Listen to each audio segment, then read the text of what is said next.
sou a Camila. Eu sou a Vanille. E eu sou a Vitória. E no episódio de hoje nós vamos entrevistar a Victoria Tendiosa, que ela é interna do nono semestre de Medicina da Fevale. Então, para começar o nosso bate-papo, eu vou fazer algumas perguntinhas.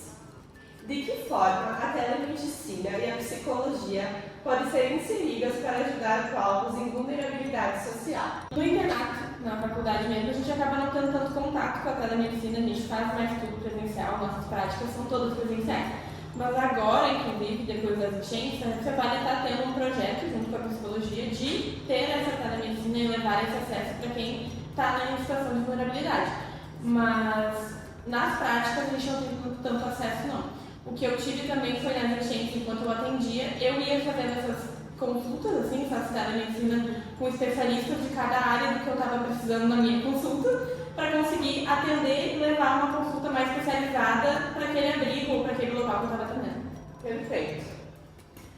Vicky, a gente quer saber se tu já presenciou algum atendimento em que o paciente recusou o tratamento devido a ter alguma crença ou cultura diferente, recusou o tratamento proposto pelo profissional da saúde e de que forma foi conduzido?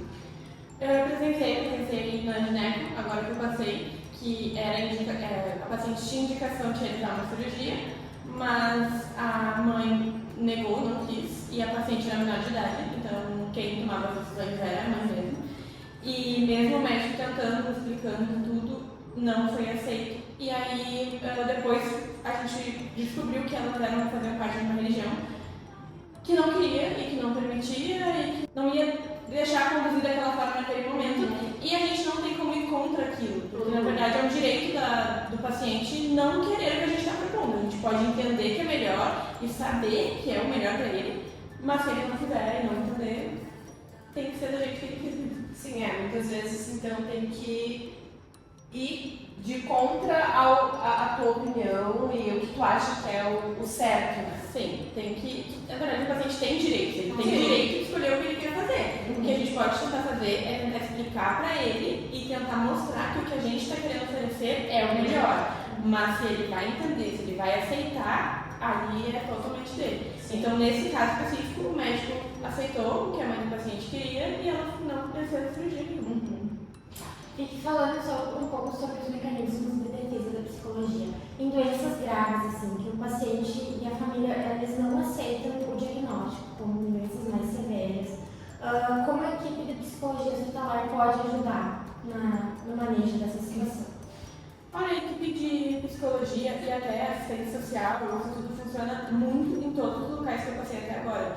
São equipes que a gente queria ter uma relação por elas estarem sempre ali e a gente vai conversando e são realmente muito boas e são essenciais no atendimento, porque às vezes tu pega casos onde tu não consegue chegar no paciente da forma que tu precisaria. Sim. E tu não consegue fazer, e se tu não faz isso, tu não entende direito o que tu tem que tratar ali, sabe? E elas conseguem, eles têm esse acesso e realmente é muito importante a gente trabalhar em conjunto, então elas ajudam muito. Nos casos da pediatria que eu peguei de abuso e tudo, elas conseguiam assim, descobrir tudo e mais um pouco e a gente formulava junto um plano de ação. Então, é realmente um trabalho conjunto. Mantendo nessa linha de importância, então, a gente sabe que o SUS ele é um benefício para a população. Tu pode falar um pouquinho para nós como funciona a tecnologia, como é utilizado nos prontuários, a questão da interoperabilidade que existe para conectar serviços e garantir que os compartilhamentos desses dados dos pacientes sejam eficientes e seguros? Poderia falar um pouquinho sobre isso? Assim, isso depende muito do sistema do hospital onde tu está indo. Às vezes a gente vai para hospitais que realmente existe esse compartilhamento entre redes. Então, se eu estou atendendo em outro lugar, eu consigo acessar o prontuário desse hospital que eu estava. Mas não são todos. Assim, onde eu estou passando agora, por exemplo, é o sistema dele lá, que tu acessa lá, e é exclusivo ali. Então, o prontuário daquele paciente está ali naquele sistema. Pode ser que esteja em algum outro lugar, assim, mas a gente, pelo menos, não tem acesso, e os médicos com quem eu converso também não.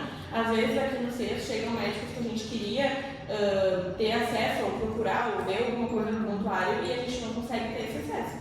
Então, realmente, quando tu tá num hospital onde ele fornece essa rede, é muito bom, porque tu tem esse acesso de qualquer lugar, desde que tu tenha como acessar.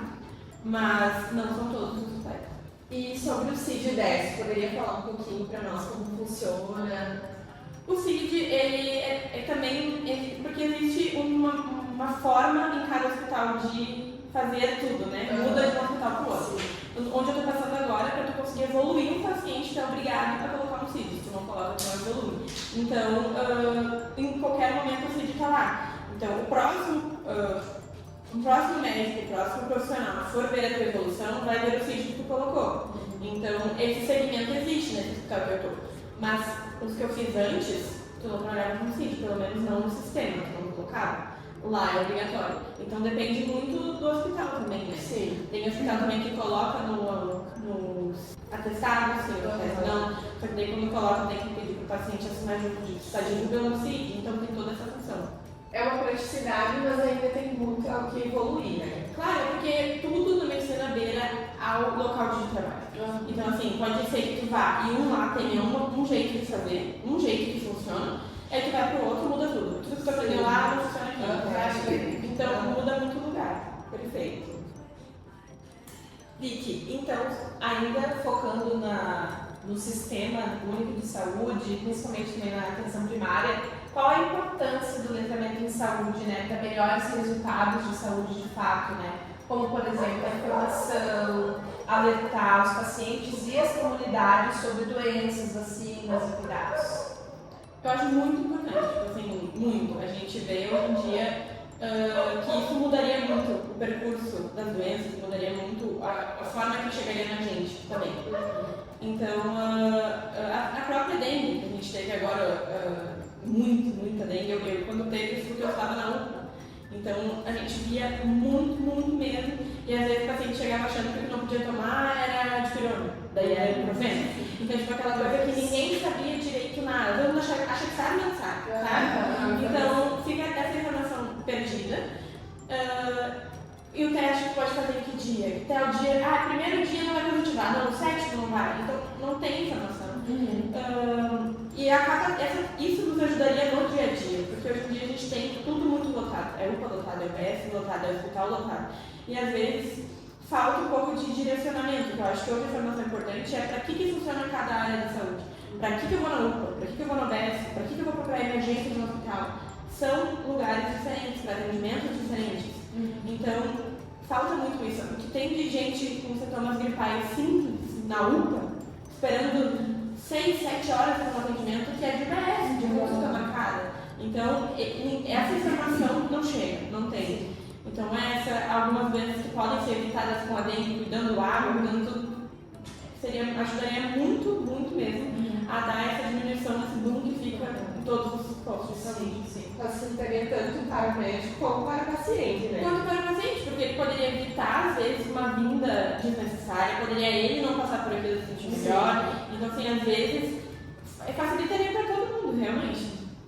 E é muito importante isso que tu fala do saber em qual local ir, porque muitas vezes a demanda está muito sobrecarregada no local, sendo que o paciente poderia ter um atendimento muito mais rápido e muito mais efetivo se ele tivesse esse letramento, né? Toda a vida. E aí, tipo, aí tu chega lá, tá todo mundo reclamando da fila de espera da UPA do clínico.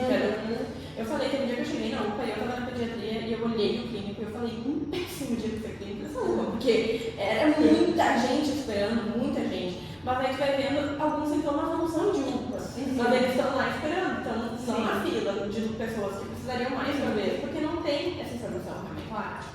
E sobre a dificuldade de inserção de atendimento especializado em saúde sexual, principalmente em pacientes trans, como prosseguir nessa situação?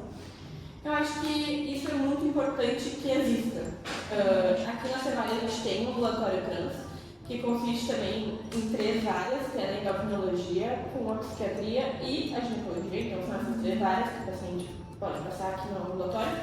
E eu acho muito importante porque, assim, é um assunto onde a gente não tem informação, sabe? É uma coisa que a gente estuda, não é uma coisa que a gente vê todos os dias na faculdade, mas é uma coisa que a gente também vai entender, é uma coisa que também é da nossa área, sabe?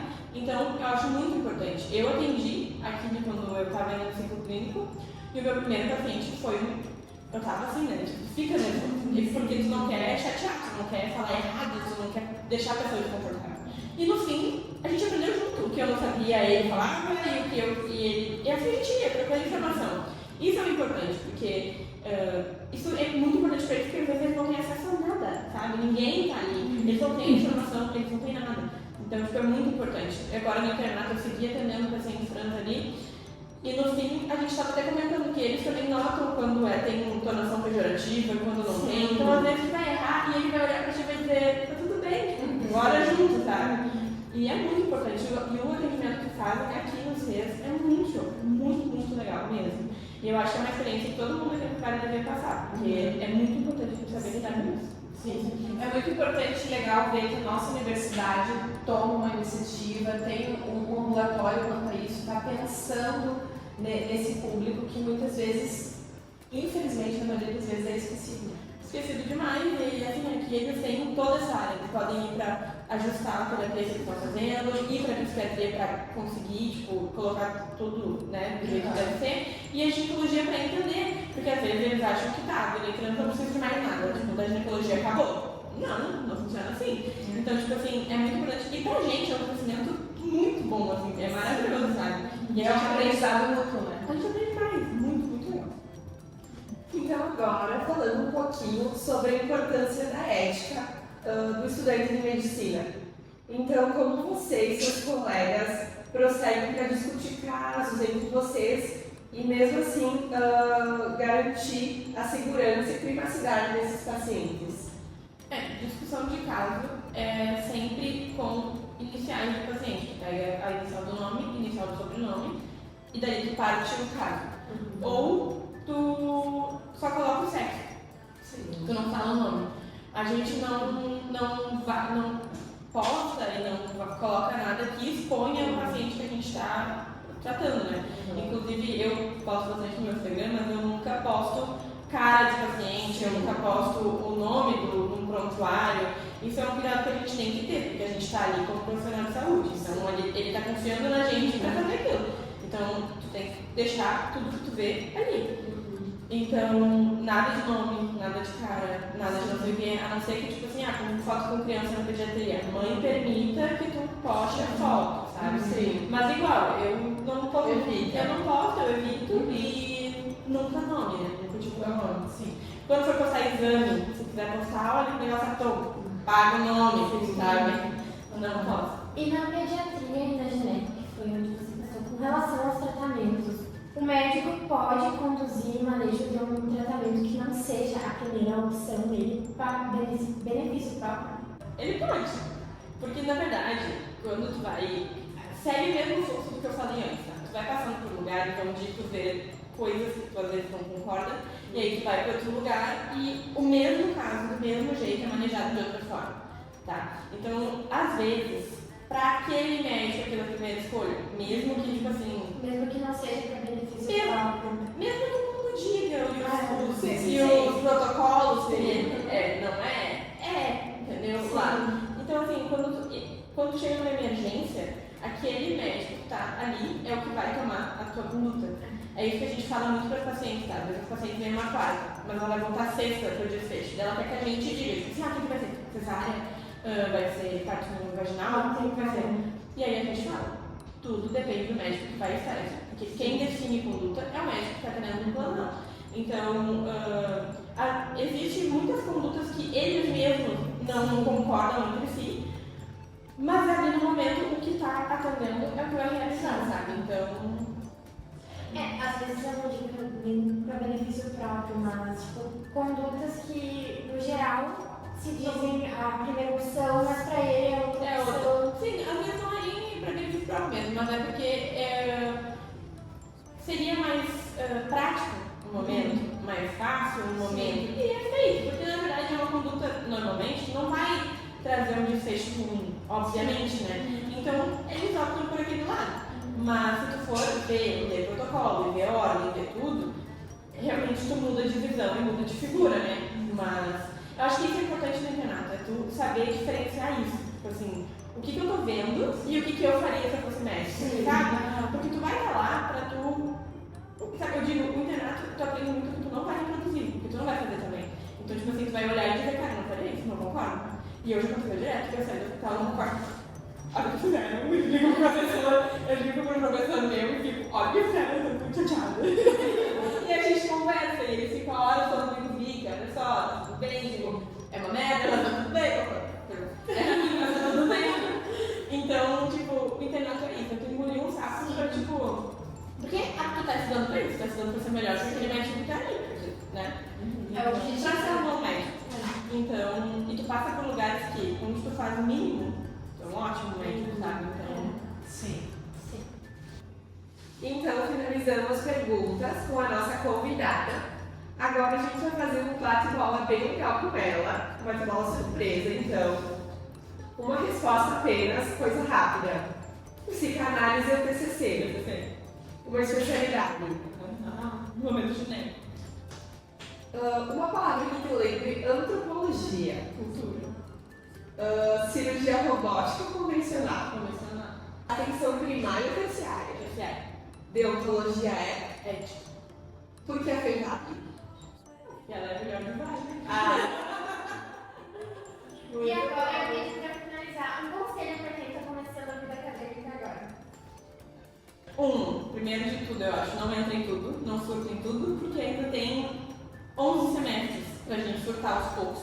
Não precisa pôr o surto todo no primeiro. E parece que, tipo, tu tá sozinho, sofrendo sozinho, tu tá num surto sozinho, que tu tá desesperado, só tu tá desesperado. Mas tá todo mundo junto, todo mundo desesperado, todo mundo no mesmo barco. Só que tu já sabe disso, tu fala com as pessoas ao teu redor, tá? Mas eu te juro, aposto contigo, tá todo mundo desesperado. E eu também acho não, mas tipo, chega o fim, termina, tem uma luz no fim do túnel, eu achei que nem tinha e eu não via no fórum, então vai chegar o fim do mundo. E é muito bom, a gente vai reclamar, a gente vai surtar, mas não tem outra coisa no mundo que a gente faria. Muito bom. Muito obrigada por ter vindo, obrigada pessoal que está assistindo. E a gente finaliza agora o nosso Medcast. Beijos, tchau, tchau. Tchau.